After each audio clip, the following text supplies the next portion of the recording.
Ito yung aking ulam guys sa tanghalian. Lettuce ito.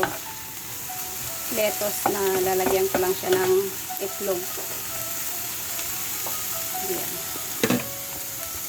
Ito yung aking itlog guys na ilalagay. Pwede nang ilagay.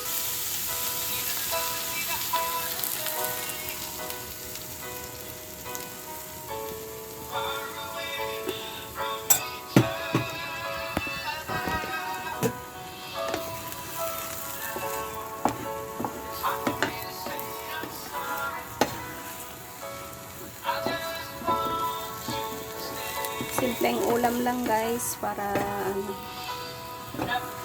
healthy food naman ito, healthy kasi gulay sa itlog naman.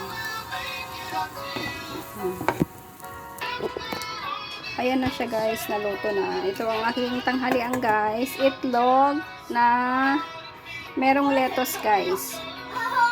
Ayan, kain tayo guys. Thanks for watching and bye bye.